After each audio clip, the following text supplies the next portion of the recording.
네, 여러분들 안녕하세요. 시사타파의 심층 분석 시작하도록 하겠습니다. 네, 지금 비가 너무 내려요. 그쵸? 비가 너무 내려갖고 지금 걱정이 많습니다. 이게 비가 내리는 게 아니라 충남이 200년 만에 한 번 오는 비가 내렸대요. 200년 만에 내리는 비가 내렸고, 광주는 하루 만에 366mm. 이게 말이 여러분들 366mm지 36cm가 비가 이렇게 강우량이 왔다 그러면 이게 딴 데로 흘러내려가면 이제 그 역류를 해요. 이 하수관들이 이걸 받아들이지 못하니까. 그래서 보니까 충남 서산에 438.6mm, 43.8cm가 왔고요.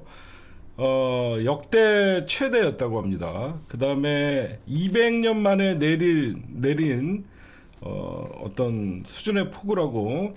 세종시도 322, 충남 당진 310, 천안 300, 아산 291, 예산 287, 충남 지역이 아마 집중호우가 발생을 했다고 합니다. 광주도 366, 100년 만에 이런 비가 내려왔다는 일입니다. 그래서 이렇게 비가 한 번에 많이 충남에 내릴 확률이 1%래요. 1%.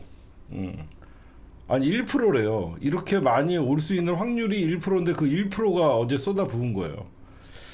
하여튼 이럴 때일수록 제가 늘 얘기하지만 재난이나 이런 여러 가지 뭐 폭염 이런 재난재해 같은 경우에는 가장 대한민국에서 취약계층이 가장 위험성에 많이 노출돼요. 잘 사는 집들은 여러분들 신경도 안 씁니다. 비가 많이 오던 날씨가 덥던, 날씨가 더우면 그냥 에어컨 24시간 틀어놓으면 되고. 다 가장 취약 지역이 어디냐면 반지하 사시는 분들, 침수 지역에 사시는 분들, 위험한 지역에 사는 사람들, 그런 분들이 가장 위험한 거예요, 여러분들. 하여튼 막을 수 있는 인재는 일어나지 않아야 됩니다. 예. 저는 이재명 대통령께서, 여러분 지금부터 땡명 뉴스 시작하도록 하겠습니다. 이재명 대통령께서 폭우 피해의 작은 실수도 용납 안 된다. 이게 무슨 말이냐면, 이재명 대통령이 직접적으로 성남시장부터 경기도지사 하는 와중에 얼마나 이런 폭우나 이런 거에 대해서 만반의 준비를 했겠습니까? 막을 수 있다는 거예요. 공무원들이 조금만 신경 쓰면 막을 수 있다는 걸 누구보다도 잘 알고 있기 때문에 작은 실수도 용납하지 않겠다. 응? 절대 간과하지 말아라, 그런 거예요. 그래서 지금 원래 18일 날, 내일 여러분들 아시다시피 내일 타운홀 미팅이 있었죠. 부산에서 해수부 이전이나 이런 것들에 대해서 허심탄회하게 타운홀 미팅을 통해서 토론도 하고 이렇게 하실 예정이었는데, 충청과 영남에 피해가 급증을 하고 있기 때문에 타운홀 미팅을 취소했습니다. 이게 너무너무 정무적 감각도 뛰어나신 게, 분명히 타운홀 미팅을 하다 보면 대통령께서 분위기를 좀 전환하려고 농담도 하실 수 있고 웃는 분위기가 있을 수 있잖아요. 그러면 당연히 조중동 이때다 싶어갖고 여기저기서 피해를 물벼락 폭탄 맞았는데 대통령 웃고 있다. 안 봐도 뻔하죠, 여러분들. 이런 거 대통령이 보면 굉장히 감각이 뛰어나신 거예요. 그 다음에 저는 이재명 대통령이 두 가지가 이번에 보면서 깜짝, 되게 쉽구나. 대통령의 결단이, 대통령이 마음 먹으면 얼마나 이게 해결이 쉽구나라고 생각하는 게, 먼저 이태원 참사 유가족분들, 세월호 참사 유가족분들, 오송 참사 유가족분들, 이런 분들 앞에서 국가가 죄송하다라고 고개 숙이는 거, 그게 그렇게 어려웠나? 난 그게 너무 웃긴 거야. 그게 그렇게 어려웠나? 아니, 저렇게 쉽게 대한민국의 대통령으로서 유가족들한테 고개 한번 숙이니까, 그분들, 이 세월호 유가족분들 거의 11년 동안 마음에 그 한이 있던 게 한 번에 녹아내리잖아. 아직 그 어떤 것들이 내려가지는 않아도 뭔가 보상받는 느낌이잖아. 그렇지 않아요? 대통령이 고개를 숙이니까 그거 쉬운 거거든. 내가 보면 어떤 권력자가, 그 국가 책임이잖아. 오송 참사도 그렇고 이태원 참사도 그렇고, 그걸 여태까지 못 해갖고, 어? 하여튼 그런 걸 보면 참 이분은 정말 사람 냄새 나는 대통령이구나 그런 생각을 좀 하고, 더욱이 제가 이번에 그 더욱더 그 마음에 와닿는 게, 이태원 참사 유가족들에게 검찰과 경찰이 참여하는 조사단을 편성하겠다. 이게 무슨 뜻이냐면, 여태까지 윤석열 정부에서 무슨 조사위원회 만든다 뭐 이 연병을 떨어도 조사권도 없고 기소권도 없고 아무것도 없었잖아요. 그쵸? 검찰이 참여하는 순간 기소도 할 수 있고, 경찰이 참여하는 순간 조사도 할 수 있는 겁니다. 엉뚱한 조사위원회 하나 만들어 놓고 조사권도 없고 기소권도 없었죠. 이거는 예전에 우리가 세월호 참사를 당할 때 가장 우리가 요구했던 게 뭐냐면 조사권과 기소권이었어요. 수사권과 기소권을 요구했었는데 그때 기소권을 주지 않았었어요. 박근혜 정부에서. 이거는 경찰은 수사권을 갖고 있고 검찰은 기소권을 갖고 있잖아요. 이건 다시 이태원 참사의 어떤 그 책임자들을 처벌하겠다는 의지예요, 대통령이. 이게 참 저는 그 유가족들이 볼 때는 드디어 이제 진실 규명이 되겠구나 이런 생각을 하게 되겠죠. 그 다음에 또 제가 또 이번에 또 감명받은 게, 참사 유가족들 2차 가해. 우리가 여태까지 이렇게 쉽게, 나 이렇게 쉬운 줄 몰랐어요. 여태까지 세월호 참사 얼마나 일베 새끼들이 폭식 투쟁하고 수학여행 가다가 놀러가다 죽었느니 왜 국가가 놀러가던 애들을 책임져야 되고 왜 그 유가족들에게 보상을 해. 별 연병들을 다 하고 진짜 패륜적으로 인간 이하의 모멸적인 말들을 했죠. 우리가 왜 이거를 듣고 있어야 되고 이런 반이성적인 반인간적인 얘기들을 들어야 하나 하면서 스트레스를 받았는데, 나 이렇게 쉬운 줄 몰랐어요. 대통령께서 참사 유가족들 2차 가해 전담 수사 조직 만들어라. 야, 이렇게 쉬웠나? 왜 우리가 못했지 이거를? 그냥 앞으로 참사 유가족들 2차 가해하는 거 일베들을 겨냥한 거죠. 조롱하고 어떤 그 악의성으로 희화시키고, 응? 참사 유가족들 2차 가해 전담 수사 조직 만들어라. 다 잡으라는 거야. 응? 이태원 참사 특조위의 검경 조사단 구성 지시해고. 왜 이걸 우리가 진짜 못했지? 응? 매번 속으로만 저런 반인격적 장애를 갖고 있는 새끼들이라고 해서 욕만 해고. 제가 거기에 피해자예요. 제가 여러분들 처음에 제일 먼저 모욕죄로 100만 원을 맞은 게 뭔지 아세요? 이 세월호 참사 유가족들 단식 현장에서 일베 새끼들이 와서 폭식 투쟁한다 그러면서 2015년도인가? 2015년도였던 것 같아요. 2014년도 가을이었던 것 같아요. 2014년도에 이 새끼들이 광화문 광장에서 폭식 투쟁한다 그러면서 피자 처먹고 햄버거 처먹는 걸 내가 방송하다가 열받아갖고, 니네가 이 새끼야 사람 새끼들이야 이 쌍놈의 새끼들이라 그랬다고 이 새끼들이 그걸 갖고 고소를 했는데, 제가 그 100만 원 제가 그때 모욕죄가 나왔었어요. 그때. 응? 그런 거 생각하면 진짜 이런 말도 안 되는, 응? 그런 놈들이 모욕죄였습니까? 그런 행위를 한 새끼들이 처벌을 받아야 됩니까? 이 법이 잘못된 거예요. 안 그래요? 그런 놈들을 따끔하게 뭐라고 하는 제가 벌금을 내야 되는 겁니까? 그런 인격적 장애를 갖고 있는 새끼들, 에휴, 그런 새끼들을 혼나야 돼요. 제가 그때 처음으로, 그때 그놈이 대구였나봐요. 집이 대구였나봐요. 대구지검에서 저한테 100만 원을 때렸었어요, 그때. 그래갖고 제가 그때 너무 정신이 없어갖고 정식 재판 청구도 못하고 억울하게 100만 원을 냈던 기억이 있습니다. 예, 제가 며칠 전에 어쨌든 대통령이 이렇게 꼼꼼해요. 대통령이 꼼꼼하니까 공무원들이 허튼 짓을 못하는 겁니다. 제가 며칠 전에 재연절 공휴일 지정 될 것 같다라고 얘기를 했더니, 우리 대통령께서 재연절 공휴일 지정 검토하라, 국민 주권 정신 되돌아보는 계기로 해라, 여러분들 알다시피 오늘이 제헌절이죠. 제헌절은 헌법 정신을 국민 주권 정신과 함께 되돌아보는 계기로 만들자라고 대통령이 말씀하셨고요. 어떻게 보면 12.3 군사 쿠데타 군사 반란을 겪으면서 우리 국민들이 헌법이 정한 것처럼 주권자의 역할 그리고 그런 것들에 대해서 어떻게 보면 5대 국경일인데 제헌절이 지금 빠져 있기 때문에 내년부터는 될 것 같습니다. 그 다음에 제가 오늘 보면서 야, 이재명 대통령은 참 멀리 좀 보고 정치를 하는구나 라고 생각한 게 오늘 국민 중심 개헌에 국회가 나서달라. 그러니까 힘 있을 때 개헌하겠다는 겁니다. 개헌하겠다는 거예요. 집권 1년차 그러니까 올 하반기 때부터 이제 국회에서 논의를 해달라.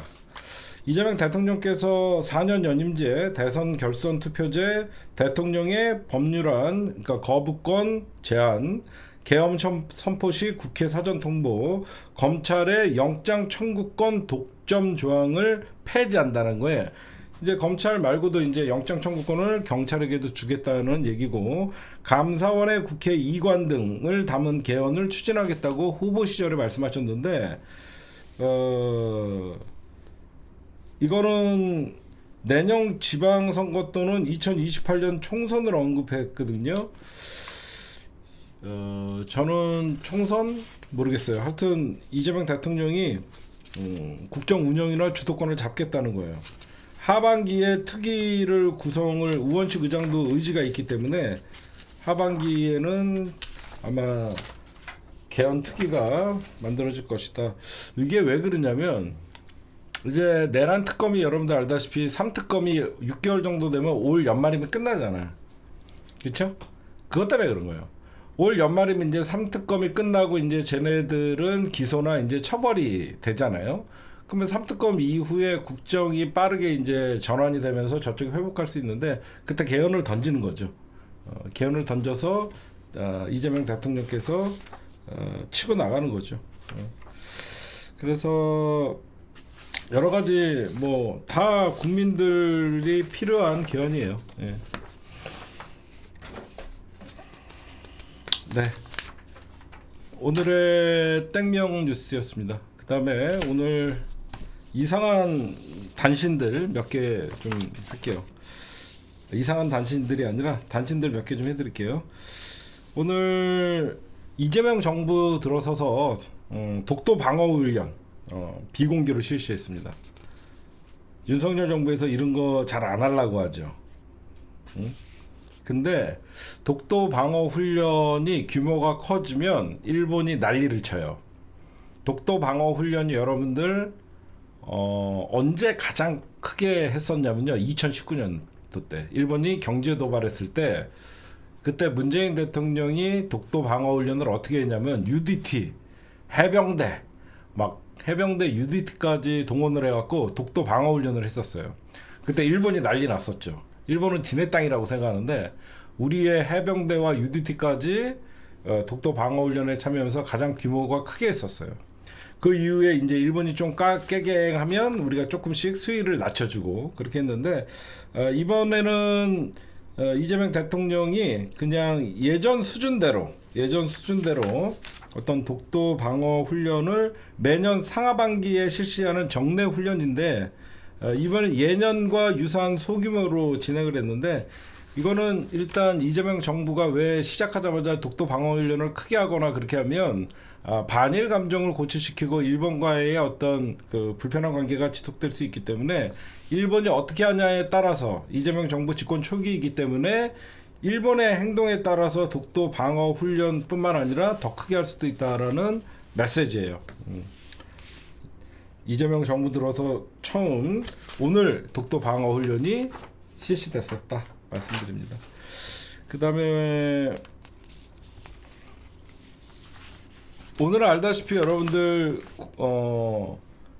오늘도 인사청문회가 있었죠. 사실 인사청문회가 강선우 의원님이나 이진숙 후보자 외에는 별로 관심이 없어요. 다 다들 관심이 없어요. 관심이 없어갖고 뭐 딴 사람들은 사실상 뭐 저쪽에서 트집 잡고 그런 게 하나도 없는 것 같아요. 그래서 지금 그냥 넘어가는데 그래도 오늘 뭐 외교부 장관이나 이런 사람들 그 인사청문회는 있었다라고 여러분들에게 좀 말씀드리고 싶고, 다만 제가 말씀드리고 싶은 것은 지금 부총리 겸 기획재정부 장관 후보자가 오늘 있었죠. 구윤철 법인세 원상 복구하겠다. 이거 굉장히 저는 좀 의미 있게 봤어요. 윤석열 정부에서 원래는 법인세가 여러분들이 25% 정도 됐었는데 윤석열 정부에서 법인세를 1%를 내려줬었어요. 1% 하면 여러분들이 얼마 안 내려줬네 이렇게 생각하겠지만, 법인세가 원래는 한 104조 1000억 정도가 들어와야 되는데 이 1%를 내려줌으로써 62조 5천억으로 40%가 급감을 했어요. 1%가 아무것도 아닌 것 같은데 세수가 40조가 가량 빵꾸가 났었어요. 근데 법인세를 원상복구 시키겠다라고 하는 것은 이거는 시기적절한, 왜냐면 앞으로는 국가가 이재명 대통령의 경제 정책은 재정 확장이거든요. 재정 확장 정책을 펼치기 위해서는 국가가 돈이 있어야 돼요. 그래서 역시 이재명 대통령의 구윤철, 왜 이재명 대통령이 구윤철 경제부총리를 임명을 했냐면, 이분도 제가 알기로는 이분의 경제 철학이 재정 확장론자예요. 재정 확장론자라서 이재명 대통령이랑 코드가 맞는 거예요. 그 다음에 이거 국정원, 여러분들 알다시피 국정원의 원운이 바뀌었습니다. 원래는 뭐 음지에서 일하고 뭐 양지를 지향한다 이런 게 여러분들이 많이 기억에 남아 있죠. 이게 바뀌었습니다. 뉴스를 통해서 여러분들이 많이 보셨을 거예요. 이제는 정보는 국력이다. 이걸로 바뀌었습니다. 정보는 국력이다로, 그전에는 음지에서 일하고 양지를 지향한다, 정보는 국력이다로 바뀌었다라고 여러분들에게 말씀을 좀 드립니다. 이게 김대중 노무현 정부 시절 원운으로 다시 돌아간 거예요. 그러면 여러분들이 궁금해하실 것 같아서 원운이 여태까지 어떻게 됐었냐면, 국정원의 원후는 중앙정보부와 국가안전기획부 시절인 1961년부터 1998년까지는 우리는 음지에서 일하고 양지를 지향한다로 썼었어요. 박정희 때부터 김영삼 때까지 국정원의 원후는 우리는 음지에서 일하고 양지를 지향한다를 썼는데, 김대중 대통령이 취임하고 나서부터 국가정보원으로, 그러니까 중앙정보부나 안기부에서 국가정보원으로 개칭하면서 원운을 정보는 국력이다로 변경을 했었고, 노무현 정부 때도 이걸 썼었고, 이명박 정부는 자유와 진리를 향한 무명의 헌신이었고, 박근혜 정부는 소리 없는 헌식 오직 대한민국 수호와 영광을 위하여 뭐 이런 개소리였고요. 문재인 정부는 국가와 국민을 위한 한없는 충성과 헌신을 원운으로 사용했는데, 윤석열 정부는 다시 초대 원운은 윤석열이가 다시 1961년으로 돌려놨었어요. 우리는 음지에서 일하고 양지를 지향한다라고 돌려놨던 것을 다시 이재명 대통령께서 김대중 정부부터 노무현 정부까지 썼던 정보는 국력이다로 바뀌었다라고 여러분들에게 말씀을 드립니다.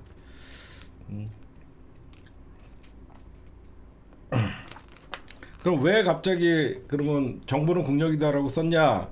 나라 안팎의 난관을 헤쳐나갈 우리에게 더도 말고 덜도 말고 꼭 필요한 말이라고 하면서 정보 지원으로 안보와 국익을 뒷받침하는 국정원의 책무와 역할이 이 원문 속에 담겨 있다라고 이종석 국정원장이 말씀하셨습니다.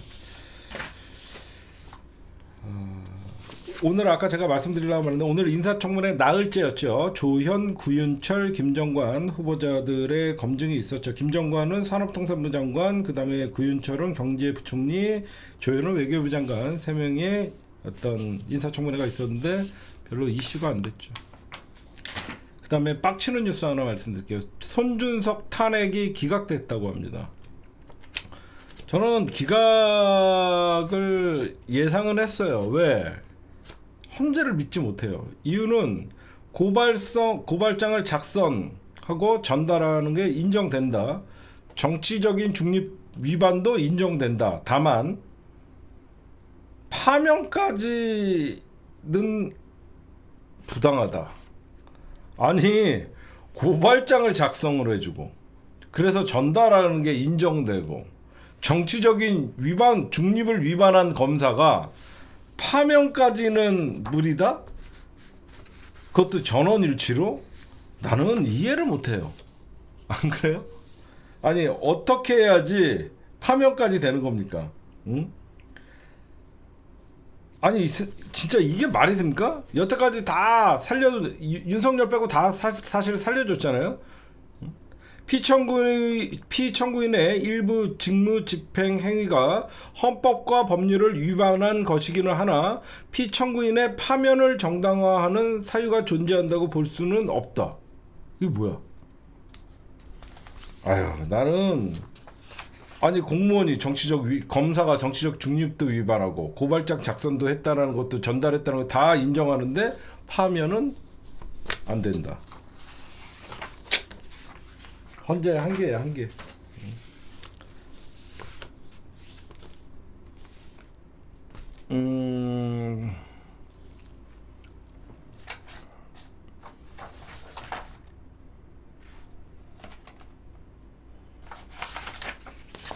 네, 오늘 여러분들 이재용 삼성전자 회장의 최종적으로 대법원에서 무죄를 받았어요.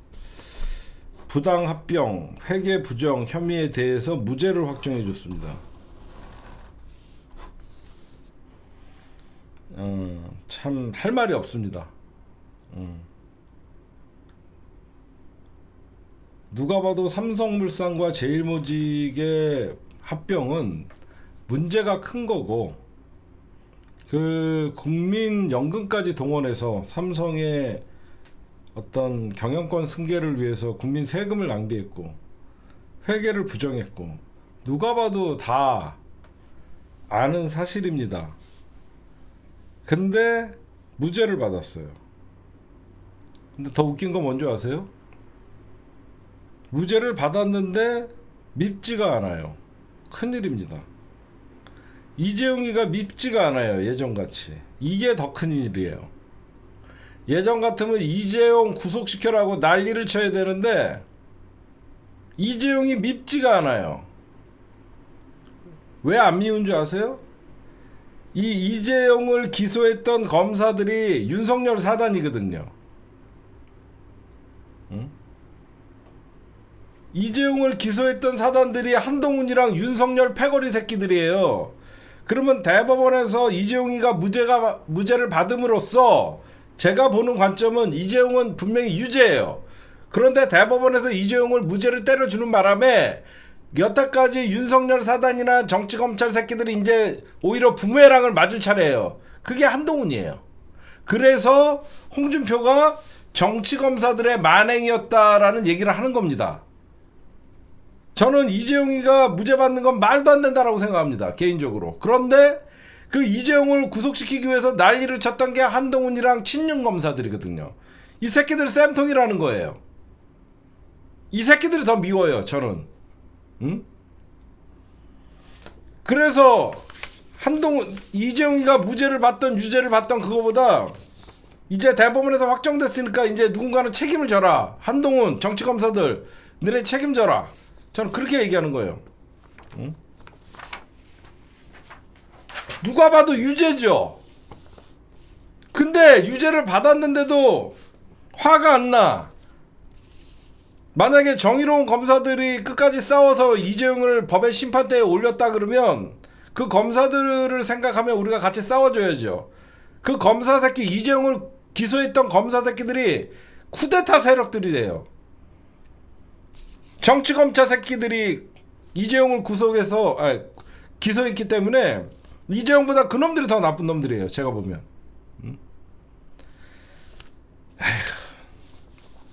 저는 그렇게 생각해요.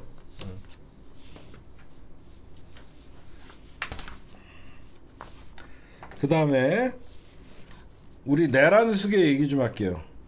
우리 내란수계께서 계속 건강 악화를 호소하고 계십니다. 제가 볼 때는 건강 악화가 아니라 금주 이게 현상이 아닌가. 응? 이게 갑자기 술을 못 마시니까 애가 이 금단 현상이 금주 현상이 난 거 아닌가 그런 생각을 하고 뭐 계단도 못 오르겠다. 응? 그렇게 얘기들이 나오고 있는데 여태까지 재판 거부하고 소환 다 거부하더니 지 구속 적부심엔 출석하겠답니다. 왜 구속 적부심에는 출석하냐라고 물어봤더니 저의 건강이 나빠진 거를 제가 얘기해야지 누가 얘기합니까? 비용신. 아휴 진짜 여러분들 저는 윤석열 하는 짓을 보면요 지금 경찰들이나 지금 군인들이나 여태까지 윤석열과 같이 검사 생활을 했던 사람들이나 자괴감이 들 것 같아요. 저런 새끼 지키려고 우리가 거짓말을 해줬나. 이렇게 찌질하는 새끼 봤습니까 여러분들? 응? 이렇게 찌질하는 새끼 봤냐고. 모두가 지 때문에 감옥을 가고 모두가 지 때문에 파면당하고 이런 와중에 지 살겠다고 부하들에게 모든 책임을 떠넘기고 지는 구속을 면하겠다고 구속 적부심 신사를 신청한다 그러고. 응? 진짜 이런 새끼들은 이건 인간도 아니고 진짜 내가 보면 참 찌질하고 쪽팔리고. 응? 그 구치소장 그거 빨리 내가 보면 특검에서 수사를 하든가 빨리 법무부 장관이 그거 교체를 하든가 해야 되겠더라고. 알다시피 지금 서울 구치소장이 그 전에 수원 구치소장이었던 거 알고 계시죠? 그 김윤호가 누구냐면 수원 구치소장으로 있을 때 그 쌍방울 김서태랑 이화영 전 지사랑 연어 파티 했던 놈이에요. 연어 파티 하면서 그 검사들이랑 그 이화영 회의할 때 이화영 전 부지사 회의할 때 검사들이 밖에서 그 의혹이 있었잖아요. 거기서 눈에 잘 띄었고 올 2월에 윤석열이가 그놈 꼭 찍어갖고 서울 구치소로 데리고 온 거예요. 그 수원 구치소장 하다가 윤석열 국회에 이제 탄핵안이 통과되고 하니까 나중에 지가 잡혀가면 서울구치소잖아. 미리 보험 들어놓은 거예요. 그 새끼가 이 새끼예요. 이거 빨리 자르든가 딴 데로 이동시켜야 돼요. 이거 할 수 있어요. 딴 곳으로 못 보내요. 다 보낼 수 있어요. 그놈이 이놈이에요. 어떻게 보면 윤석열이가 지 가면 서울구치소로 갈 걸 알고 그렇게 해놨겠죠. 하여튼 진짜 이런 찌질한 새끼 처음 봤어요. 윤 구속 적부심 출석하겠다. 여러분들 제가 그 새끼 모스탄인가 몬탄인가 뭐 그 새끼 있죠. 그 도라이 새끼 하나. 제가 이거 좀 분석 좀 해드릴게요. 왜 이게 갑자기 요거부터 좀 얘기를 할게요.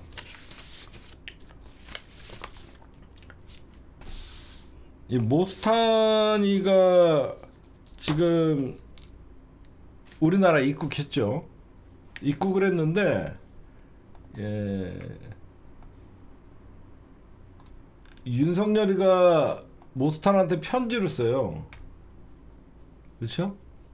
이거를 대신 모스탄 대사님에게 이런 식으로 편지를 씁니다. 왜 그러냐?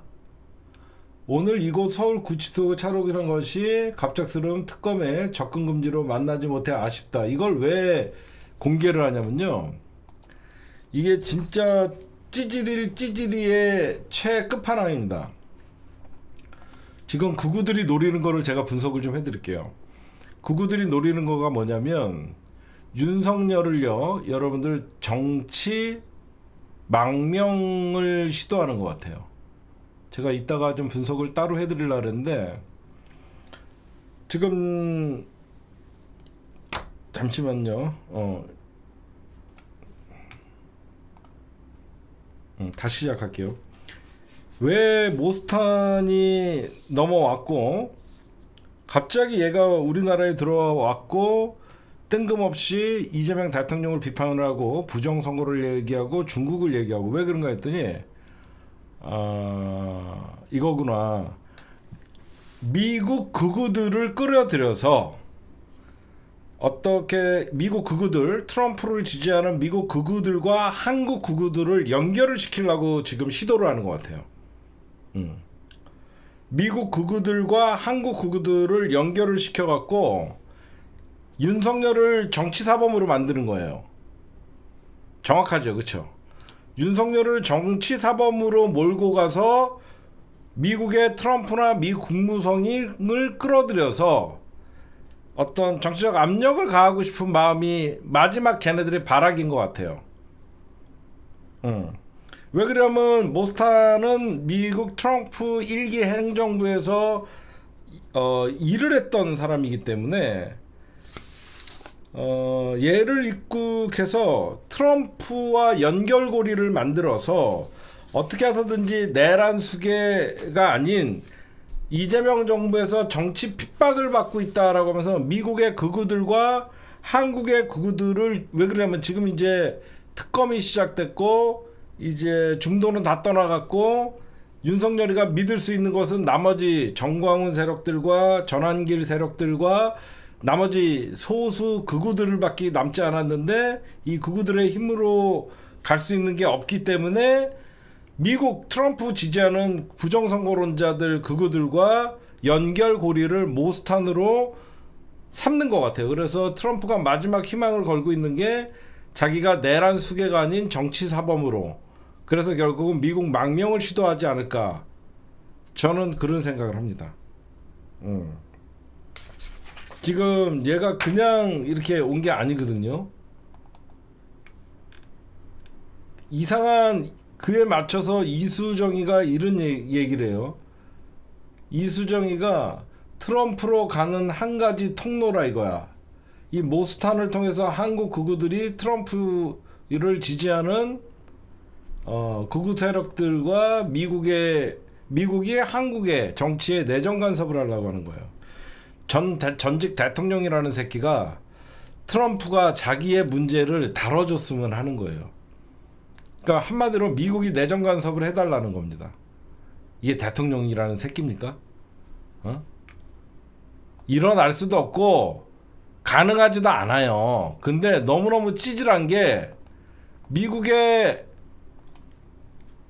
대한민국의 대통령이었다는 새끼가 미국의 트럼프와 극우 세력들을 이용해서 한국에게 내정 간섭해달라는 거예요. 제가 보면은 그냥 모스탄이 한국에 들어온 게 아니다. 지금 윤석열이가 사면초가 있고 그러다 보니까 이렇게 모스탄을 이용해서 트럼프 지지자들 그리고 내란 수계가 아닌 정치사범으로 결국은 망명 또는 국제 미국에서 뭐 인권 뭐 이렇게 하면서 떠들라고 하는 것이다. 이렇게 제 눈에는 그렇게 보입니다. 그리고 이상한 게 있어요. 모스탄을 고발을 했습니다. 근데 윤석열 지지단체가 있어요. 이게 왜 그랬냐? 그래놓고 대통령실이 입장을 내놔야 된다라고 얘기합니다. 이상하죠? 응? 이게 어떤 참여연대가 했든지 어떤 시민단체가 한 게 아니에요. 어떤 놈이 있냐? 앞에 자유 들어가는 애들은 다 자유대한 호국단이라는 데서 있어요. 자유대한 호국단에서 모스탄을 허위사실유포 명예훼손으로 고발을 했는데, 이 자유대한 호국단이 뭐하는 놈들이냐면 2017년도 박근혜 탄핵 반대를 했던 놈들이고 2020년부터 사전투표 부정선거론을 펼쳤던 놈들이에요. 그 다음에 12.3 내란 직후에는 자유민주주의 체제를 수호하려는 윤석열의 결단이었다라고 하면서 옹호를 했던 자들이에요. 이걸 왜 했냐? 이거를 더 이슈화 시키고 싶은 거예요. 모스탄이 얘기한 거 있죠. 이재명 대통령이 성폭행 살인에 연루돼서 소년원에 들어갔다. 이거 누가 봐도 명백한 허위사실이고 이런 것들을 중국이 개입했다. 이런 것들을 고발을 함으로써 대통령실 이제 고발을 했으니까 고발인 조사를 하면 대통령실에서 입장이 나와야 되잖아. 이렇게 되면 계속 이게 뜨는 거거든요. 이게 일을 키우는 거죠. 말 같지도 않은 소리를 해서 우리가 이거를 무시하고 그렇게 넘어가는데, 이거를 이 새끼들이 고발한 거는 공론화 전략이에요. 공론화 전략. 이미 허위 사실이라는 결과가 법원에서 법원 판결에서도 나온 상황인데도 고발과 경찰 수사를 통해서 이 내용 자체를 이슈화하고 이 내용을 퍼뜨리려고 하는 거죠. 이거 이미 다 이 새끼들 여러분들 제가 보니까 그거예요. 윤석열을 정치사범으로 만들어갖고 망명이나 국제 뭐 윤석열이나 미국의 극우들이 나서서 윤석열 구명운동을 우리나라에서는 이제 글렀잖아요. 해외에서 윤석열 구명운동을 펼쳐갖고 이재명 정부를 압박하려는 시도 같습니다. 저는 이런 짓거리를 배후에서 누가 하냐? 이 김건희죠. 이런 짓거리 뒤에서 돈줄 대는 게 김건희밖에 더 있겠습니까? 제가 아마 분석한 게 정확할 것 같아요. 희한하잖아. 이재명 대통령 관련 허위 사실을 공론화해서 더 이슈화 시키려는 전략이다. 그렇게 보면 될 것 같습니다. 무시하면 됩니다. 예. 네, 지금 이제 강선우, 이준숙, 예. 지금 제가 취재를 좀 했거든요. 주말에 대통령실에서 결정을 한다고 해요. 지금 주말에 결정을 한다라고 하는데, 두 분은 거의 낙마 쪽으로 기운 것 같아요. 근데 왜 발표를 안 하냐? 이재명 대통령이 늘 얘기하는 게 있어요. 청문회가 다 끝난 다음에 몇 명은 뭐 지명을 취소하고 나머지 열몇 명은 통과시키고 몇 명은 이렇게 하고, 지금 어디서 제가 좀 보니까 딴 정부 같으면 뭐 오늘 제가 했다 그래갖고 누구는 임기를 시작하고 오늘 제가 했다 그래갖고 누구는 임기를 시작하잖아요. 근데 이재명 정부는 지금 한 번에 청문회가 다 끝난 다음에 몇 명은 이게 물소대 전략이라고 하거든요. 그러니까 물소대가 호랑이나 사자를 피해서 강을 건널 때 한 마리씩 건너가면 위험하잖아. 근데 때로 건너가면 그 중에서 최소 낙오자를 줄일 수 있거든요. 그래서 제가 보면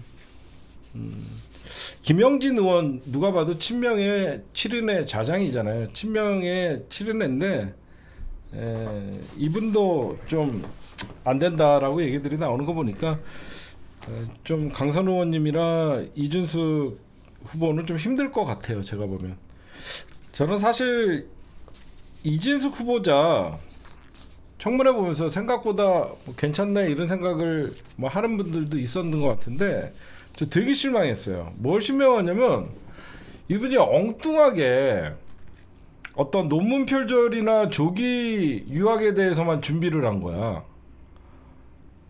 실질적으로 정책이나 어떻게 보면 여러분들 교육부 장관은요 부총리 겸이에요. 기본적인 교육관이나 교육 철학도 없어요. 대답을 못해요. 응? 가장 대표적인 게 뭐냐면 지금 수업 일수에 대해서 어떻게 앞으로 조정을 할 것이냐 그랬더니 수업 일수가 며칠인지도 몰라요. 아니 정책도 모르고 기본적인 교육관도 없는 사람이에요. 저는 이런 사실 논문 표절이나 조기 유학 이런 거는 살면서 본인이 뭐 방심했을 수도 있어요. 근데 적어도 교육 철학이나 교육관 같은 것만 똑바로도 어떻게 보면 일 잘하는 사람을 쓰면 되잖아요. 아니 교육관도 답변 못하고, 그러니까 민주당 안에서도 한숨을 쉬더라고. 오늘 제가 어저께 제가 청문회 하는 거 보니까 민주당 안에서도 교육관도 얘기를 못하고 철학도 얘기를 제대로 못하니까 민주당 안에서 이러는 거야. 아무리 여성 장관 비율을 그 감안한다고 해도 그 좀 주말에 결정 나니까. 다만 저런 건 있습니다. 제가 분명히 말씀드릴게요. 이재명 대통령께서 강선우 의원이랑 강선우 여가부 장관이랑 이진숙 여가부 장관을 임명하는 순간 바로 쉴드야. 언제 그랬냐는 뜻이. 뭔 말인지 아시죠?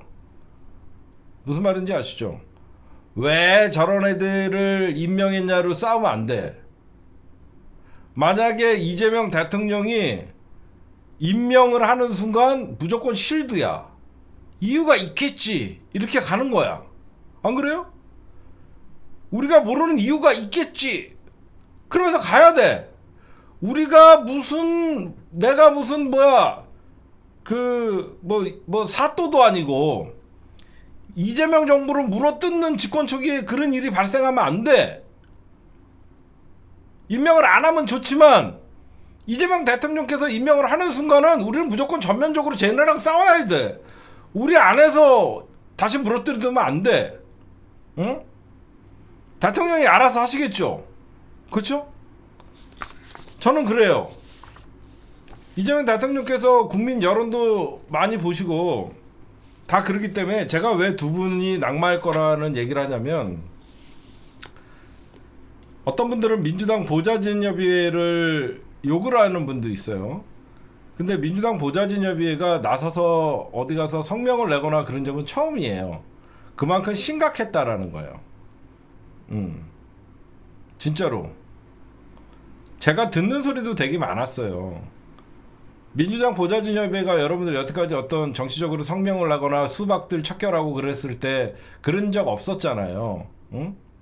이번에는 좀 심각하기 때문에 민주당 보좌진 협회에서도 이 사람들이 정치질을 하는 게 아니에요.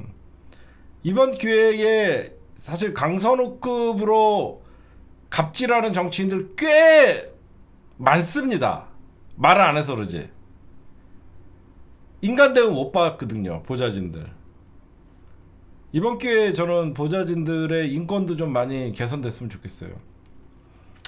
제가 왜 두 분은 저기 낙마 쪽으로 제가 보고 있냐면요. 이재명 대통령이나 대통령실도 그쪽으로 보고 있다라고 생각하냐면요. 지금 조국혁신당도 안 된다라고 지금 성명서가 나오고 어떤 정교조에서도 또 그런 성명서가 나오고 우리 측에서 성명서가 계속 나와요. 민주당 보좌진 협회나 이렇게 나오면요. 이거를 만약에 무시하고 이재명 대통령께서 얘네 둘을 임명을 해버리면요. 불통이 돼버려요. 무슨 말씀인지 아시겠죠? 어? 이재명 대통령이 얘네 둘 때문에 불통 정치가 돼버려요. 갑자기.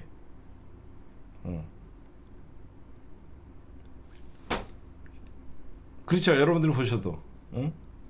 여러분들이 보셔도 갑자기 이게 민주당도 안에서도 반대하고 민주당 안에서도 반대하고 보좌진들도 반대하고 의원들도 반대하고 정교조도 반대하고 여러 단체에서 이렇게 반대를 하는데 이게 잘못하면 심합니다. 좀 제가 알기로는.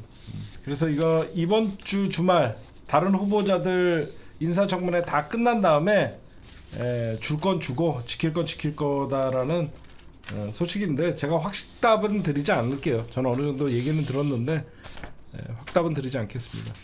그 다음에 좀 이런 입 바른 소리 좀 하나 좀 해야 되겠어. 여러분 우리가 맨날 무슨 일이 터지면 강남 집값이 올라가면 강남 집값, 그 다음에 무슨 교육 문제가 터지면 스카이 막 이렇게 얘기하죠. 제가 가만 생각해 봤어요. 왜 우리 사회는 집값이 올라가면 늘 강남 집값이 나오고 왜 교육의 문제가 야기되면 서울대, 연대, 고대, 스카이만 연고될까? 응?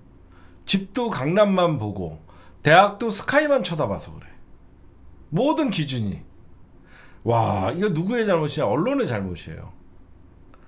대한민국의 대학이 서울에 있는 대학들밖에 없나? 아니잖아요. 응? 근데 이게 우리가 사회적 관념이 집도 여러분들 대한민국의 강남 빼면 더 많은 집들이 많은데 우리는 맨날 강남에 기준이 가 있는 거야. 응? 그 다음에 학교도 우리가 서울대, 연대, 고대 말고도 얼마나 많은 대학들이 있습니까? 모든 기준이 거기에 가 있는 거야. 세상의 중심이. 저는 이 중심부터 좀 바꿔버려야 된다고 생각해요. 그러니까 맨날 우리가 맨날 집값하면 강남만 얼마 올랐다. 강남만 아니 강남에 살아보지도 않은 사람들한테 이렇게 맨날 강남 집값, 강남에 갈 마음도 없는 사람들한테 강남 집값 올랐다 이것만 얘기하고 앉아 있는 거죠. 저는 최근 부동산 상승 뭐 이런 것들도 다 언론도 참 모든 기준을 이 조중동이 그런 식으로 좀 만들어냈던 문제가 있지 않을까 저는 생각을 합니다. 그 다음에 특검 얘기랑 재밌는 국힘당 17.5%는 잠시 후에 이어서 하도록 하겠습니다. 네, 여러분들에게 기쁜 소식을 하나 전해드릴게요. 제가 서초동발 따끈따끈한 뉴스를 하나 여러분들에게 전해드리도록 하겠습니다. 전당대회 이후에 검찰의 가장 중요한 건 이번에 여러분들 검찰 인사 때 말이 많았죠. 뭐 친윤 세력들이 뭐 다시 주요 자리를 많이 앉았다라고 얘기들이 나오는데 전당대회 끝난 이후에 법무부에서 검찰의 실무자급들인 중간 간부 인사들이 대폭 물갈이가 된다고 합니다. 그게 무슨 말이냐? 문재인 정부 때 나름 열심히 일했던 윤석열과 맞서 싸웠던 검사들이 지금 다 어디 가 있냐면 법무연수원 아니면 고검 지방에 다 가 있대요. 지방에 다 가 있대요. 그 검사들이 다시 대거 중앙으로 다 올라오고 윤석열 검사 새끼들은 당연히 어디로 가죠? 중간 간부. 사실 실무자 요놈들이 진짜 숨어있는 친윤 세력들이거든요. 요놈들을 다 지금 속아내는 작업들을 해서 전당대회 끝나고 이제 국정이 어느 정도 안정될 거 아닙니까? 이미 장관들은 임명이 다 되고 그때 물갈이가 이루어질 거다. 부부장 검사, 부장 검사, 부부장 검사랑 부장 검사 이런 검사들이 실무자들이잖아요. 수사 검사들이잖아요. 현직으로 다시 복귀하게 되고 수사 쪽에 다 복귀를 할 예정이다라고 얘기들이 나오고 있고요. 거기에 이제 친윤 검사의 따까리 새끼들, 이 새끼들을 반발을 할 거 아닙니까? 그러면 이 놈들 어떻게 되죠? 옷 벗던지 연수원 들어가는 거죠. 지금 옷 벗던지 연수원 들어가겠죠. 옷 벗으라는 소리예요. 너 나가라는 소리입니다. 어차피 검찰개혁 되니까 너희들 검찰개혁 받아들일 놈들은 남아있고 검찰개혁 받아들이기 싫은 놈들은 나가라는 거예요. 하여튼 좋은 소식이 있다. 여러분들에게 좀 기다리셔도 될 것이다 라고 말씀드리고, 그 다음에 오늘 드디어 다 돌아서기 시작했습니다. 지금 한겨레랑 뭐 뉴스공장 뭐 단전 단수 이상민이가 드디어 불었습니다. 윤석열이 시켰다. 이상민이도 충암고 무슨 충성파라고 했던 이상민이도 윤석열이 지시받고 한겨레 등 단전 단수 소방청장에게 전화했다. 드디어 다 돌았습니다. 이런 찌질한 놈을 믿고 자기가 했나 싶어갖고, 이게 여러분들 왜 이상민이가 돌아선 게 의미가 크냐면 검은 돈의 실체가 드러나는 거예요. 그쵸? 지금 가장 중요한 게 뭐냐? 야, 이상민 에르메스백에 30억이 넘는 현금 다발이 있었는데 이상민이 거기에서 이제 당황한 거죠. 이거 잘못하다가 지가 된통 당한, 지 돈이 아니었을 거야. 이상민이한테 가방에다가 에르메스백에 돈 전달을 해갖고 숨겨놓은 거는 당연히 행자부 장관이고 지가 경찰을 지휘하니까 자기 집은 수색을 안 당할 거다, 무슨 일이 있어도, 그런 생각을 했을 거 아닙니까? 이상민이가 좀 있으면 뭐가 나오냐? 이 검은 돈의 실체가 드러납니다. 이 돈이 어디서 흘러 들어왔는지. 여러분들이 봐도 이 돈의 출처가 결국은 검은 돈이고, 그 출처를 따라가면 그 저수지고, 그 돈이 과연 국정원 특활비였는지, 김건희가 사실상 어디서 구해온 계엄 자금이었. 저는 계엄 자금이라고 생각해요. 아직도 계엄 자금, 통치 자금이라고 생각합니다.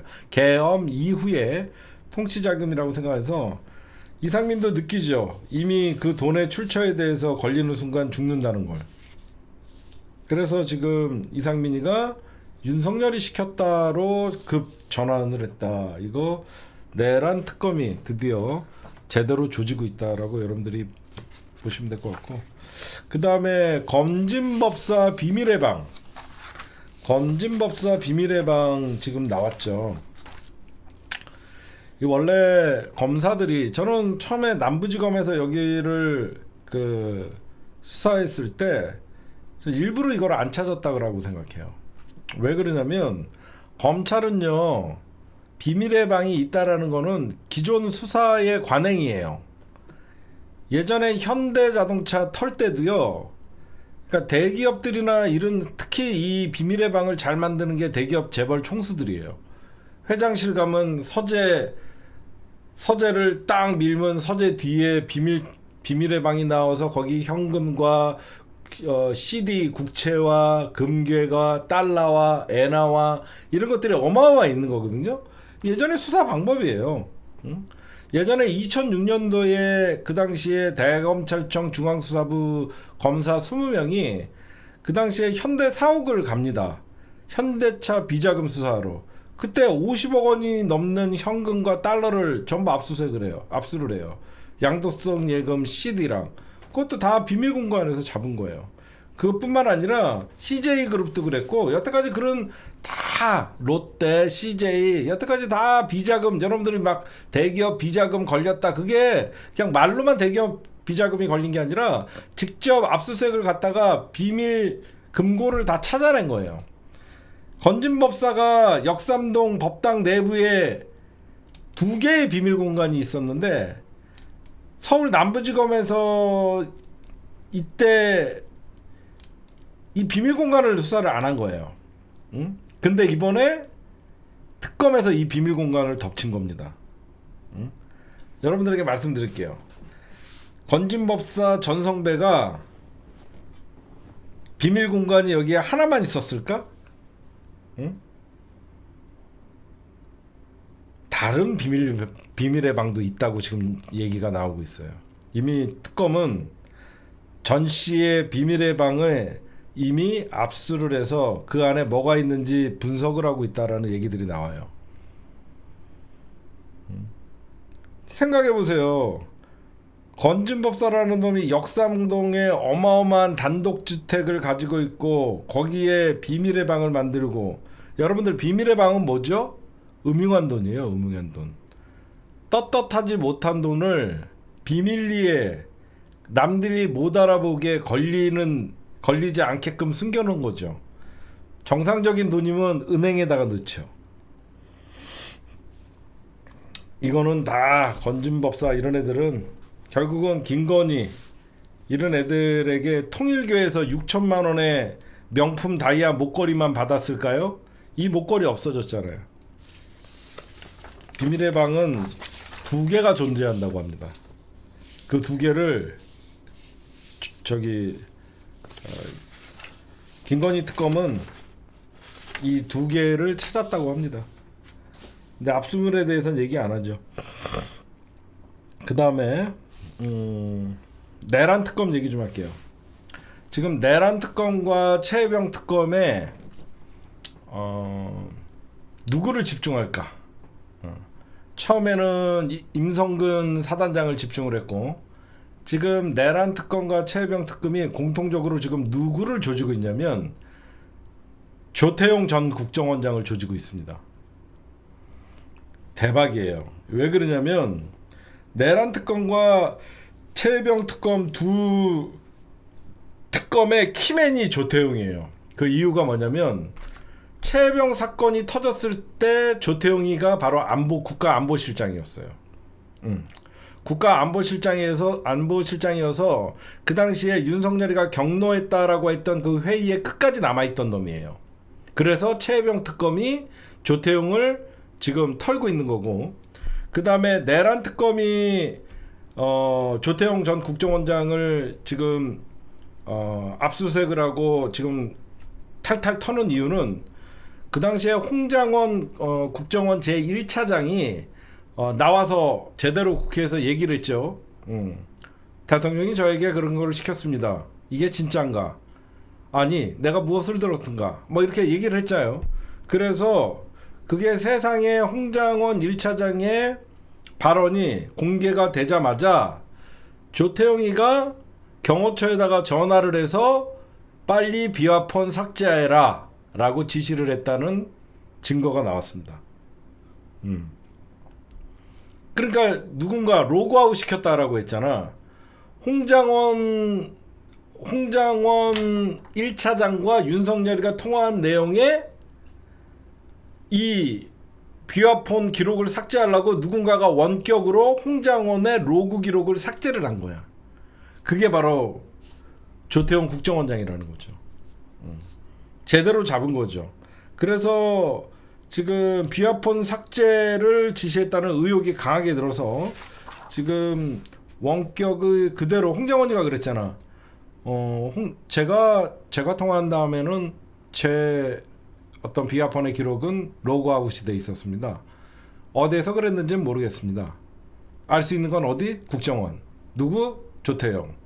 그래서 지금 이게 전부 홍 전 차장의 비화폰 통화 내역 공개 기록을 경호처에다가 삭제하라고 조치를 한 게 바로 조태용이다. 이렇게 얘기가 나오고 있어요. 그래서 지금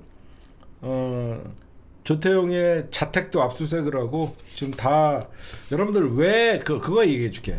특검이 왜 여러분들 집을 왜 압수수색하는 줄 아세요? 우리가 기본적으로 생각할 때 벌써 위험한 건 다 없애고 뭐 치우고 그랬을 거다라고 생각하지만 사람은요 꼭 뭔가 하나를 남겨놔요.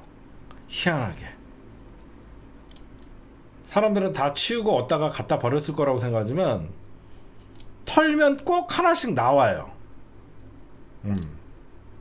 꼭 나와요. 그래서 하다 보면 심지어 옛날 쓰던, 그러니까 숨긴다고 숨기지만 워낙 증거들이 많다 보니까 자기네들이 생각하지 못한 곳에서 옛날 휴대폰이 나오고 막 그래요. 그래서 압수수색을 하면 꼭 뭔가를 갖고 오는 거예요. 그래서 지금 내란 특검과 최혜병 특검은 키맨으로 조태용을 조지고 있다. 지금 보면 진짜 우리가 그 당시에 윤석열 파면 당하기 전에 군인들만 구속될 때 얼마나 속 탔어요. 국정원장, 국무위원들, 지금 한덕수뿐만 아니라 다 잡아들이고 있잖아. 지금 다 압수수색하고 잘하고 있다. 그다음에 말씀드리고, 그다음에 김건희 특검이 가장 이름 많습니다, 여러분들. 고난이 한 가장 최종 보스기 때문에 나쁜 짓은 전부 김건희가 있기 때문에 김건희가 제일 많아요. 말이 16개지 제가 보면 160가지도 넘을 겁니다. 김건희 특검에서 윤한홍을 왜 조지냐? 윤한홍은 여러분들 현직 의원이에요. 김건희 특검에서 윤한홍을 참고인으로 출석 요구를 한 건 뭐냐면 명태균이를 회유를 하려고 했던 게 윤한홍이에요. 명태균이가 구속되기 전에 강혜경 씨가 먼저 명태균의 어떤 게이트를 폭로를 하고, 그러니까 명태균이에게 수사의 칼날이 들어오니까 명태균이 내가 불면 한 달 안에 탄핵당한다라고 막 떠들 때, 그때 물밑으로 명태균이가 이런 얘기를 했지. 나한테 여기저기서 뭐 전화 오는데 듣고 막 얘기하는데 얘는 자기를 사면을 시켜달라라고 하면서 윤석열에게 요구를 했었거든. 그때 회유를 했던 사람이 바로 윤한홍이에요. 윤한홍은 정치브로커 명태균을 회유를 해서 어떻게 하든지 빠져나가려고 했어요. 윤도 명태균 리스트에 있어요. 그래서 지금 이런 거 보면 김건희 특검도 굉장히 꼼꼼하죠. 한 명 한 명 우리가 놓치고 있던 것까지 지금 특검에서 다 잡는 거예요. 제가 여러분들 저번에 뭐라고 얘기했습니까? 김예성이가 특검에 자기 김건희랑 이미 뭐 손절했다, 특검 출석하겠다, 이거 여러분들 다 구라라고 얘기했죠. 응? 다 구라라고 얘기했잖아. 내가 도망갔죠. 근데 여러분들, 저는 기자고 분석하는 사람이죠. 김예성이는요, 제가 보면 지금 특검을 피해서 도망간 게 아니라, 제가 이 바닥을 잘 알잖아요. 살라고 도망간 겁니다. 살라고. 김건희 보이지 않게 이쪽은 외국에 있으면 잡히면 죽거든요. 무슨 말씀인지 알아요? 그렇죠. 지금 집 사고 모든 키를 쥐고 있는 김예성이를 김건희가 가만둘까요? 입국한다라는 소리 있으면 죽지요. 자기 위치가 탄로나니까. 입국한다 그러면 자기 위치가 탄로나니까 죽지요. 그래서 입국한다라고 얘기했더니 여기저기서 이상한 느낌을 받고 튄 거죠.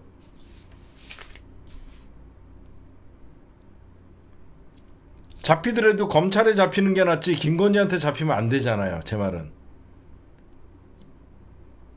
무슨 말씀인지 아시겠죠? 얘는 잡히더라도 검찰에 잡히는 게 낫지 김건희한테 잡히면 안 되는 거거든요. 응?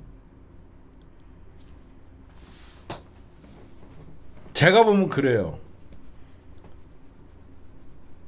들어올 마음이 있었으면 진작 들어왔죠. 들어올 마음도 없고 그냥 버팅기려고 했는데 뭔가 신변의 위협을 느낀 거죠. 응? 이런 일에 허다하잖아요. 자기가 마음 먹고 들어오려고 했더니 여기저기서 자기가 언론에 기사가 났잖아요. 김건희랑 손절했고 검찰에 조만간 귀국하겠다라고 하면 뭔가 벌써 살해 위협이나 별의별. 김건희가 가만히 있을까요? 말도 안 되죠. 김예성이가 불면 잣대는데 벌써 손 써갖고 어디게 난리가 난 거겠지. 그러니까 얘가 일단은 도망가 봐야 되겠다, 이렇게 된 거죠. 제가 보면 그래요. 응? 예전에 박근혜 때 오천 조카 살인 사건도 이름 비슷한 거예요. 응? 얘는 아예 지금 일단은 몸을 피하고 보자는 거예요.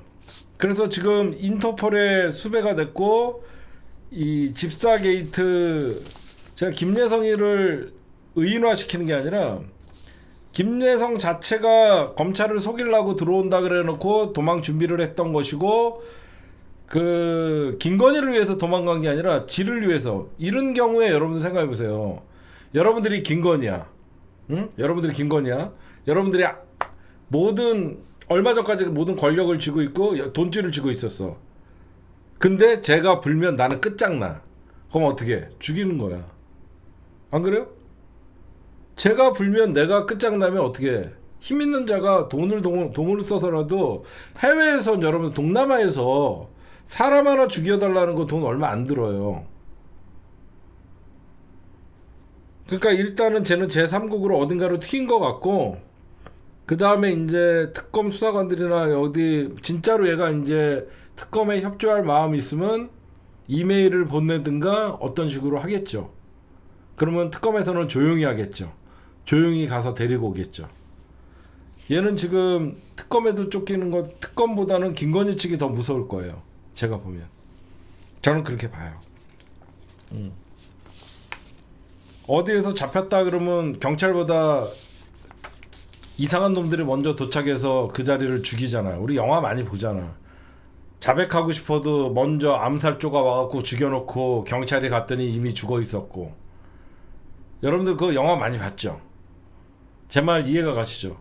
누군가가 진실을 얘기하기 위해서 마음 먹고 딱 경찰에게 나 여기 있다라고 얘기했더니 먼저 암살조가 와서 죽여놓고 경찰이 도착했을 때는 얘는 죽어 있고 대부분 영화 같은 스토리가 이래요. 그래서 제가 그게 진짜 현실이거든요. 제가 보면 충분히 그런 얘기가 있고 그 다음에 이 삼부토건의 이기훈이가 도망갔어요. 영장 실질심사에 출석을 안 했다는 거는 얘는 제가 보면 밀항한 겁니다. 도망간 거예요. 생각을 해봐요. 이놈은 누구냐면요. 이기훈이는 웰바이오 삼부토건 말고도 웰바이오텍이라는 웰바이오 이 주식이 똑같이 주가 조작했던 부회장인데 웰바이오텍 회장 그러니까 삼부토건 부회장 겸 웰바이오텍 회장인데 얘가 도망간 거는 제가 며칠 전에 얘기한 거 그거예요. 웰바이오텍 삼부토건 실소유주는 저는 김건희라고 생각해요. 얘가 구속되면 얘도 제가 보면 도주시킨 것 같아요. 제가 보면 얘도 도주시킨 거예요. 딴 애들은 바지였고 실질적으로 얘가 주가 조작에 선수들이랑 연관된 사람이라고 생각해요. 어디선가 누군가가 죽어 있을 수도 있어요. 지금 제가 보면 저것들이 어떤 인간들인데 여기저기서 알게 모르게 죽어 있는 사람들도 지금 있을 수도 있어요. 하여튼 특검이 전방위적으로 잘 조이고 있고 제가 들리는 소식은 7월달 안에 김건희 영장 청구된다는 소리가 있습니다. 왜 김건희는 구속 안 시켜 이런 말들이 많잖아요. 지금 벌써 삼부토건 뭐 뿐만 아니라 주가 조작, 도이치 지금 다 건드렸잖아요. 이달 안에 영장 청구된다는 소리가 지금 파다합니다. 김건희가 빨리 잡혀야지 왜 그러냐면 김건희 특검도 김건희가 살아있으니까 쟤네들이 안 불잖아요. 그쵸? 김건희가 살아있으니까 아직도 김건희가 힘이 있는 줄 알고 다른 어떤 그 공범들이 입을 안 불잖아요. 입을 안 열잖아요. 김건희를 빨리 구속시켜야지 김건희 특검도 수사가 진척이 빨리 들어가는 겁니다. 일단 그렇게 지금 잘하고 있습니다. 그 다음에 우리 국힘당 이미 뒤진 정당 국힘당 지지율 17.5 얘네들은 그냥 쇼예요. 땅이숙은 미래에 윤석열과 선거 끼기 위해서 윤석열 인적 쇄신 없다라고 뻥치고 개혁 혁신위원장 맡아갖고 나경원 누구야 윤상현 나경원 뭐 장동혁 송원석 나가라라고 하면서 인적 쇄신을 얘기하고 이거 지금 윤희숙이가 이 난장판된 국힘당 안에서 자기 정치하는 겁니다. 그렇죠? 지가 안 되는 거 알면서 쇄신 명단을 왜 발표하겠습니까? 안 되는 거 지도 알아요. 안 되는 거 알면서 왜 그러겠어요? 나중에 지는 몇 년 후에 자기는 국힘당을 개혁하려고 했다. 이 소리 하고 싶은 거예요. 얼마나 땅이숙 저는 세입자입니다. 알고 봤더니 강남 건물주. 이게 얼마나 이거 빠꿈입니까 이거. 옛날에 땅이숙 우리가 취재 많이 했잖아. 지 아빠한테 뭐 농사 짓는다라고 해놓고 세종시에다가 땅 엄청 사놓고 그거 팔고 튀었어요 저거. 지금 국힘당 지지율이 17.5%인데 아마 더 떨어질 거예요. 국힘당 지지율이 떨어지는 틈을 타서 바로 전환길이가 들어오는 거예요. 나경원이가 국힘당 지지율이 왜 떨어졌냐라고 얘기하니까 이렇게 얘기합니다. 윤석열 지지층이 빠져나가서 국힘당의 지지율이 낮아졌대요. 저는 가끔 나경원이가 합리적인 사람이라고는 생각해보지는 않았지만 그래도 정치판을 조금 읽을 줄은 알 거라고 생각했는데 나경원은 딱 국힘당이야.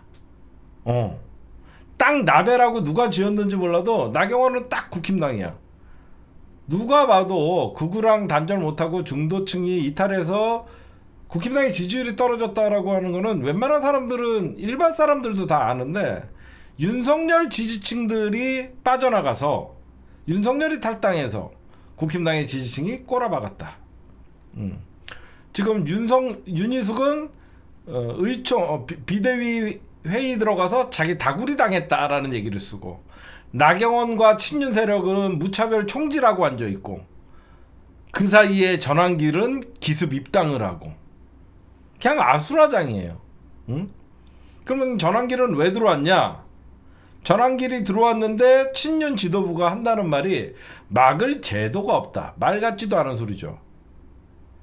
예전에 김계리 들어오려고 그랬을 때 보류라도 시킬 수 있거든요.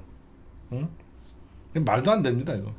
전환길이 들어왔다는 건 뭐죠? 부정선거 음모론자가 들어와서 사실상 극우들이 국힘당을 지금 먹었다라고 해도 과언이 아닙니다. 그 이유는 친윤 세력들이 이제 유일하게 기댈 곳은 전환길, 전광훈 이런 세력. 전환길과 또 전광훈은 다르죠. 얘는 세이브 코리아 소속이잖아요.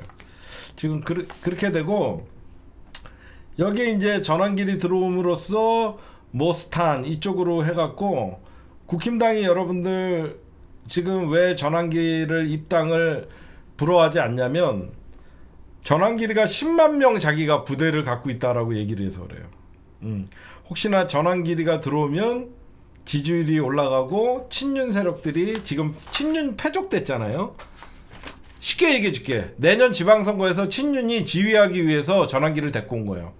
혹시 모를 이번에 전당대회에서 한동훈이 나와갖고 한동훈이가 당대표 되는 걸 막기 위해서 지금 전환길이가 들어온 겁니다. 이해가 가시죠? 혹시 모르게 전당대회에서 한동훈이나 저쪽에서 똘똘 뭉쳐갖고 당권 잡을까봐 전환길이 데리고 와갖고 극우들 절대 친한계나 반윤 세력들 당대표 못하게 하는 거예요. 여러분들 뒤에서 얘네들을 뭐라고 하는 줄 아세요?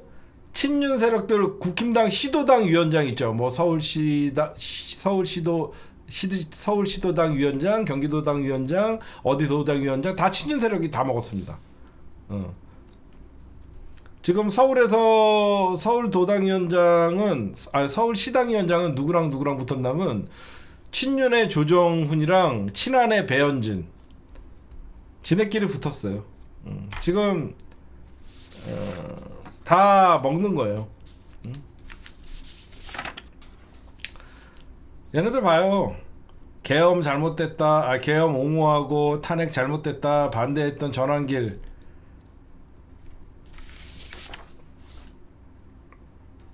그냥 윤석열 아직도 이용해갖고 친윤은 내년 지방선거까지는 지네가 잡고 이게 왜 이런 현상이 벌어지냐면 아직 국회의원 선거가 많이 남아서 그래요. 이해가 가시죠? 만약에 내년에 총선이었으면요 윤석열 벌써 발로 다 찼어요. 벌써 윤석열이랑 진작 선긋고 난리가 났습니다. 근데 국회의원들 선거가 아직 2028년도로 해서 많이 남아있으니까 친윤 세력들이 저렇게 버티는 거예요. 그러니까 그렇게 보시면 돼요. 땅이숙 같은 애들은 나중에 지가 뭔가 국힘당에서 뭔가 한 자리 헤쳐먹으려고 안 되는 거 알면서 송원석, 윤상현, 나경원, 장동혁 나가라 라고 하면서 나가냐? 네가 쫓겨나지? 알아요 다. 지금 땅이숙이가 노리는 거는 이렇게 개혁을 하려다가 실패해서 쫓겨나는 여전사가 되는 겁니다. 개혁의 여전사. 땅이숙이가 정상적인 인간입니까? 나는 땅이숙이가 더 얄미워요. 지가 마치 무슨 개혁, 혁신의 여전사. 송원석, 윤상현, 나경원, 장동혁 하면 지가 날아갈 거 알거든요. 지가 날아갈 거 알거든요. 그래서 이렇게 까부는 거예요. 그 다음에 민주당 전당대회 아까 어느 분이 얘기해서 잠깐 할게요. 저는 민주당 전당대회를 보면서 두 분한테 다 실망했어요. 유치해. 박찬대 의원이 이재명 눈빛만 봐도 나는 안다라고 얘기하니까 정청래 난 안 봐도 안다. 유치합니다. 유치해. 진짜 유치해. 난 이런 자기가 더 이재명이랑 친하다. 이거 유치합니다. 아유, 말 안 해도 둘 다 찐명인 거 다 아는데 유치해요. 둘 다 유치해요. 저기 로렌님 온라인 투표는 언제부터죠? 온라인 투표는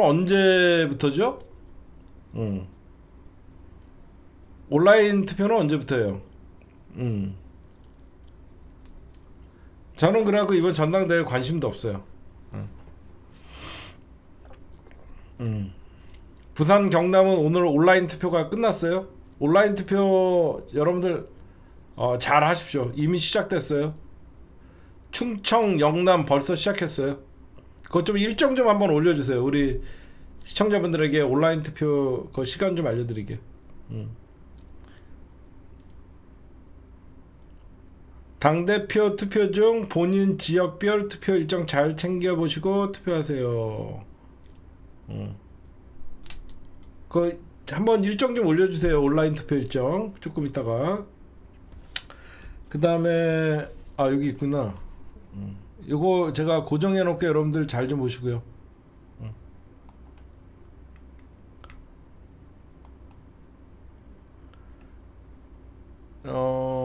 전당대회 지금 비도 오고 그런데 막 난리치고 그런 모습이 안 좋으니까 온라인으로 하면 딱 좋죠. 지금 ARS 투표는 오늘부터네. 18일 19일 영남권 18일 19일, 호남권은 24 25일. 이거 잘 보시고 꼭 하셔요 여러분들.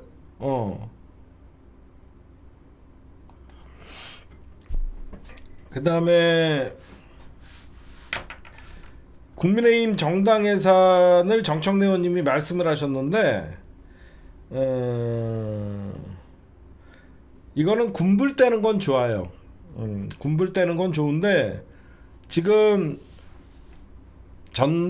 국힘당 정당 해산을 괜히 밀어붙였다가 저쪽 괜히 단합할 수 있게끔 해줄 필요가 없어요. 지네끼리 싸우게 냅두면 나중에 특검 수사가 끝난 다음에 정당 해산 심판 청구해도 됩니다. 저는 그렇게 봐요. 벌써부터 이거는 정청래 의원님이, 박찬대 의원님이 내란 특별재판소나 내란 특별법을 만들자라고 하면서 한 발짝 좀 치고 나가시니까 정청래 의원님이 이제 국민의힘 정당에서 이거는 민주당의 권리당원 정치 고관여층을 겨냥한 어떤 선거용이에요. 이건 전당대회 선거용이고 지금은 타이밍이 내란 특검에서 수사 결과가 나온 다음에 얼마든지 처리할 놈들 다 처리하고 하는 게 좋아요. 그리고 오늘 여러분들 이재명 대통령이 개헌을 한번 던졌잖아요. 그건 뭐냐면 200석이 안 되면 개헌을 못 하잖아요. 잘 생각해 보세요. 개헌이 가능합니다.